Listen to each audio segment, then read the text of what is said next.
त्याला let's go असं वाटतं की ह्या तलवारी 300 वर्ष जुन्या आहेत आणि ज्यांच्या मुठा सोन्याच्या आहेत. सर्व शस्त्र जमा करण्याचे आदेश दिले त्यांनी. ह्या आम्हाला सापडल्या पंढरपूरच्या होळकर वाड्यात. बोर्ड दिसते ना तुम्हाला साईडचा.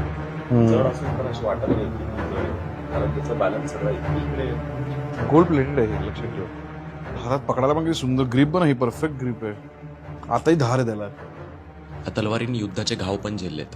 अहिल्याबाई होळकरांनी हा वाडा 300 वर्ष आधी बांधला. इथं ह्या वाड्यामध्ये साईबाबा सुद्धा इथं राहिले. सो हे ते किचन आहे आणि हा तो दरवाजा आहे जिकडनं नैवेद्य डिरेक्टली देवाकडे जातो. इथून ते भुयार आहे, जायचा रस्ता होता. हा बघ भुयार. ते बुजलंय पूर्ण त्याचं. आणि या वाड्याचे कोणतेच व्हिडिओ तुम्हाला इंटरनेटवर नाही सापडणार. पण हा वाडा मंदिराजवळच आहे. हा अच्छा, समोरच आहे. समोरच आहे. दरवाजे बघ असले किती थंड आहे यार. सुंदर ना. मला वाडा हे कल्चर एवढं आवडतं ना.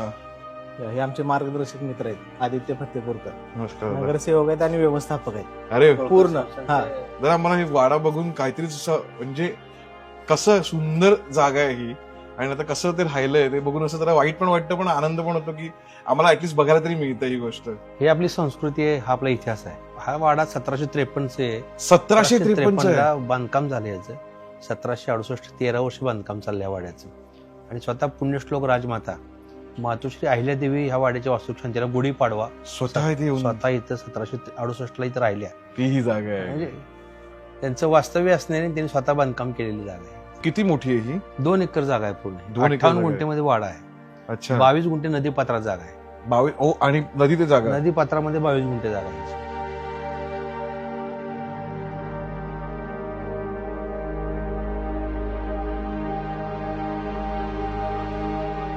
काय दरवाजे आहेत रे हे बघ.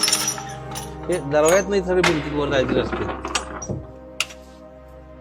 बघ ते जाळी जळमट आहे पण हे बघ.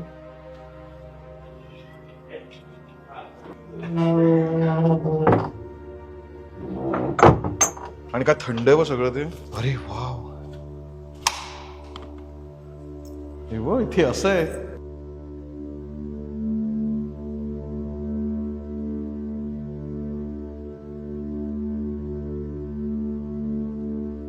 वाड्याचा शिलालेख आहे तो इथे खाली लिहिला आहे. ह्याच्यामध्ये उल्लेख तुकोजर होळकरांचा. तुकोजर होळकर इथे राहिले होते, तो त्यात लिहिलेला आहे. अहिल्यादेवीने जी सगळी मंदिरं बांधली ती सगळी महादेवाची. क्वचित तुम्हाला असं एका दुसरं मंदिर नवीन बांधलेलं दिसते. हा. ह्या जेव्हा वाड्याचा पाया खोदत होते तर समोरची मारुतीची मूर्ती सापडली. ती आतमध्ये सापडली. पाया खोदताना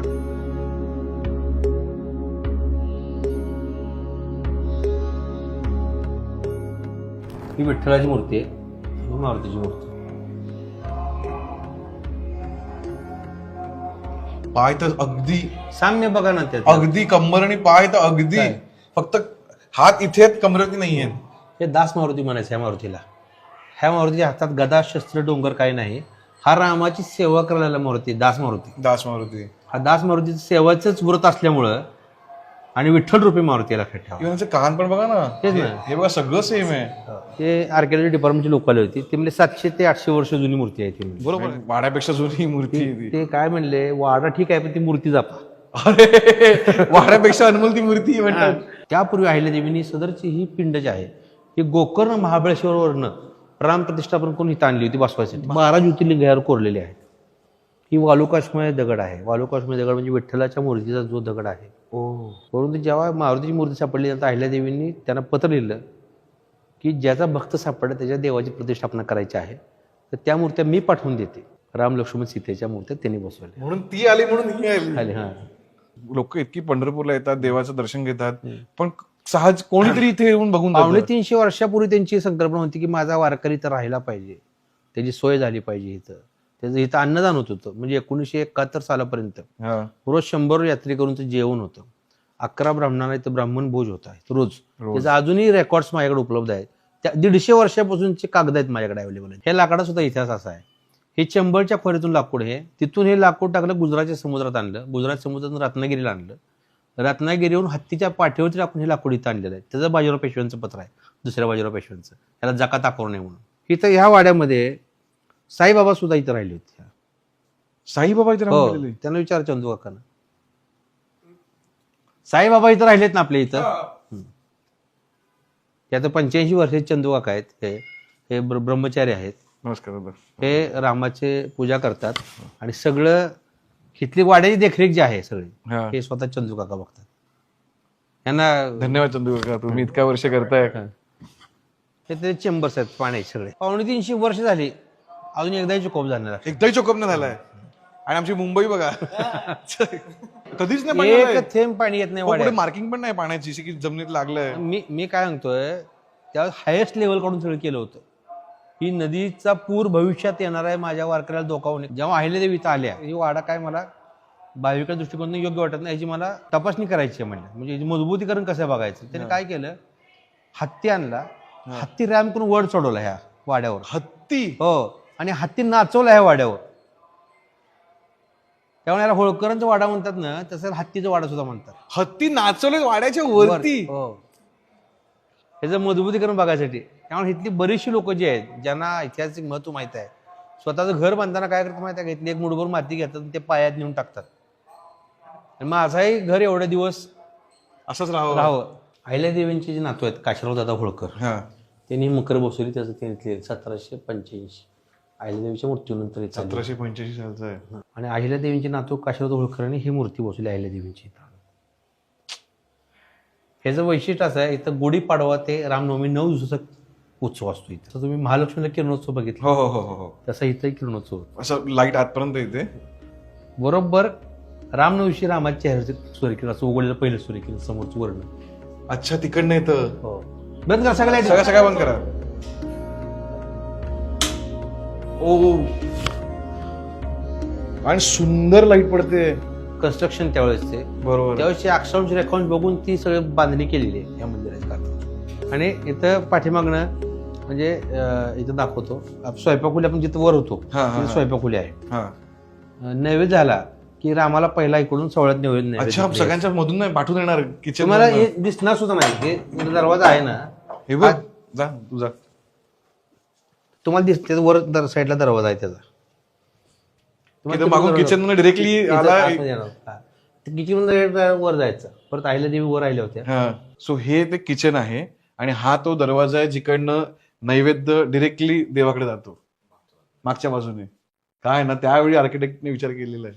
आणि इथून ह्या वाड्यातून जे भुयार आहे ते विठ्ठल मंदिरात निघतं. त्या अहिल्यादेवीची महिनाभर त्यांचं वास्तव्य होतं. ते मंदिरात जायच्या दर्शनाला. कारण लिटरली त्यावेळीच्या तर सेलिब्रिटी असणार ना, मग त्या जर बाहेर निघाला तर किती गर्दी होईल. आता लोक कॅप आणि गॉगल घालून बाहेर पडतात, तेव्हा ते भुयारात जायच्या. इथून ते भुयार आहे, जायचा रस्ता होता. हा बघ भुयार, ते बुजलंय पूर्ण त्याचं. असं हे चंदू काका आहेत ना, हे जात होते ना भुयार होतो. भुयारात जायचं. हो, ते हे चंदू काका आहेत ना आत्ताचे पुजारी.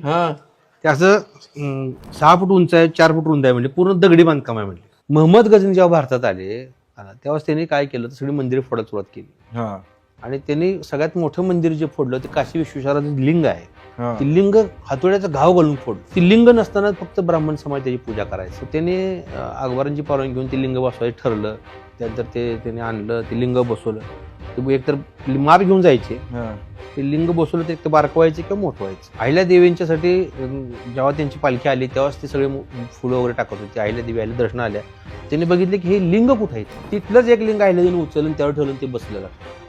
हा इतिहास लोकांच्या समोर येणं गरजेचं आहे की अहिल्यादेवीने ते लिंग ठेवलं आणि तिथं बसलं, ते लिंग अहिल्यादेवीने ठेवलेलं. त्यावेळेस पूर्ण आशिया खंडातली लोक तिथं सगळे धर्मस्पर्शात भरली. त्यामध्ये अहिल्यादेवींना पुण्यश्लोकी पदवी बहाल करण्यात आली, लक्षात ठेवा. आणि त्याच काशीमध्ये त्यांचाच घाट आज डेव्हलपमेंटच्या नावाखाली. अत्यंत दुःखद गोष्ट. ये मणिकर्णिका तीर्थ जो चौतरा था, मणि थे जिसमें मंदिर वगैरह थे, इसको तोड़ा गया. विकास होना चाहिए लेकिन अपने पुराने धर्मों में समझौते हुए. काय झालं की घटना घडली. आमचे यशवंत होळकर महाराज तिथं प्रत्यक्ष बघायला गेले. ते जेव्हा तो तोडायला घेत होते, तोडून सांगितलं पण नव्हतं. कोणालाही कामाला कळलं नाही. काय म्हणता? हो, हे रात्रीतनं सगळं उद्ध्वस्त केलं. तिथं जेव्हा सकाळी ही बातमी पसरली तेव्हाच यशवंत होळकर महाराज आमचे ट्रस्टचे ब्रिगेडियर रणजित डेडवाल सर तिथं बघायला गेले. तिथे प्रत्यक्ष बघितलं, पूर्ण उद्ध्वस्त करून ठेवला होता घाट. मूर्त्या, अहिल्यादेवींची मूर्ती आहे तिथं, गंगे मातेची मूर्ती आहे. आणि ते मी जाऊन आलोय बऱ्याच वेळा तिथं. आमच्या होळकरांचा वाडा पण आहे काशीमध्ये. हो, आणि म्हणजे की कुठं चाललंय ह्या गोष्टी. तेच ना. मला अनेक लोकांचे फोन आले की म्हणजे आता फोडल्यानंतर काय करणार म्हणून सांगा. हो, त्याने- फोडून झालं आता काय करणार त्याला. फोडायच्या अगोदर त्याला प्रयत्न करता हा. फोडून झाले आता त्याबद्दल काय करतात अनेक म्हणजे तो आपला इतिहासच तुम्ही नष्ट करायला लागलाय. परदेशातील लोक भारतात काय बघायला येतात. खरंय. आणि तुम्ही आणि आपला इतिहास आपले हजारो वर्षापूर्वीचे म्हणजे मोहनजोदडो असतील किंवा अजिंठा वेळ लेणी असतील. हो. काय आपल्याकडे काय ताजमहल असं म्हणजे ही आपली इतिहास आहे इतिहास आहे आपला. हा इतिहास बघायला परदेशी लोक इथे येतात. तुम्ही काय दाखवणार त्यांना काय नंतर? दाखवणार तुम्ही. आज दुबईला आपण जातो आर्टिफिशियल बघ. काय दुबई तर मला बिलकुल नाही आवडत नाही बघायला. नाही दुबई आर्टिफिशियल आहे सगळे. हो, हो. कारण जे फाउंटन काचा सगळ्या. काय मला सांगा ना तिथं नॅचरल काय स्रोत आहे काही काहीच नाही. त्यांना कोणाला हिस्ट्रीच नाही. इथं आपल्याकडे गड history किल्ले आहे. इथं गड किल्ले बघा लोक हो 2-5 हजार किलोमीटरवरून लोक इथे येतात. खरंय. ही संस्कृती इतिहास बघायला आपला हो हजारो वर्षापूर्वीचा इतिहास आहे या भारतीय संस्कृतीचा. हो. आणि ते नष्ट झाल्यानंतर लोक काय बघणार. आणि हे आत्ताचं लाकडाचं काहीच नाही. लाकूड कसलं आहे पण अजून काय झालं नाही त्याला पण इतक्या वर्ष. सामान आहे pure. ढाल अडकवायचे. ढाल अडकवायचे तिथे. ढाल तलवारी इथं तलवारी होत्या. कोणत्या तशा आहेत. इथं तलवारी होत्या बंदुका होत्या अच्छा म्हणून त्यानंतर त्यानंतर तोफा होत्या इथं. 1981 साली इंदोर गव्हर्नमेंटने म्हणजे मध्य प्रदेश गव्हर्नमेंटने आपल्या हा. गव्हर्नमेंटला पत्र लिहिलं आणि पोलीस बंदोबस्तात सगळे इथनं घेऊन गेले. घेऊन गेलं सगळं सगळे घेऊन गेले इथून तिथे इंदोरच्या म्युझियम मध्ये. म्युझियम मध्ये ठेवले. तिथे लिहिलंय पंढरपूर संस्थान की तरफ से म्हणून. इथे 2 तलवारी आमच्याकडे चंदुकान ठेवल्यात गपचूप पूजेला पूजेसाठी. अरे वा. दसऱ्याला दसऱ्याला पूजा करतो. त्यातल्या आणि त्या 2 तलवारी तुम्हाला बघायला दाखवतो. हो, त्याच्या बघा. मोठी सोन्याची आहेत. काय म्हणता. स्वामीचे त्याला फुले येते.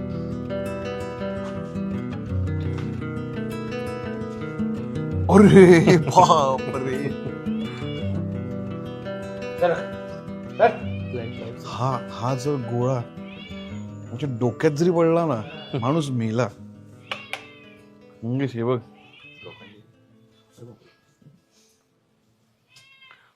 हेवी बघ असलाय तो.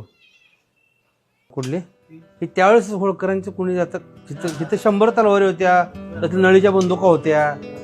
ते सर्व शस्त्र जमा करण्याचे आदेश दिले त्यांनी.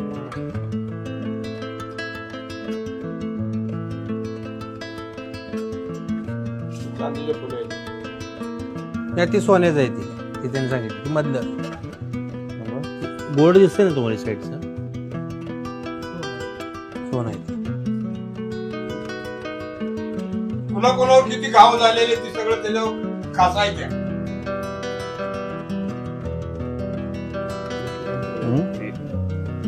तलवारीचं वजन बॅलन्स आहे ना.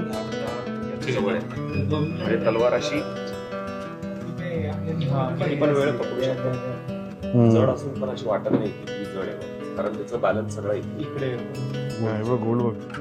हा, हे बघ गोल्ड प्लेटेड आहे. एक लक्षात ठेव गोल्ड प्लेटेड आहे. असलं सुंदर आहे ते. हातात पकडायला पण किती सुंदर ग्रीप पण ही परफेक्ट ग्रीप आहे. वापरलेले आहे तलवारी हो, वापरलंय म्हणजे वार झाले पण दिसतोय पण वार झालेले आहेत. आताही धार आहे त्याला. त्याला आताही धार आहे. तुम्ही हात लावून बघा. युद्धाची म्हणजे असं वाटतं की जाऊया त्याला लेट्स गो असं वाटतं की लागेल रे. ही मारली तर कसली दिसेल ही.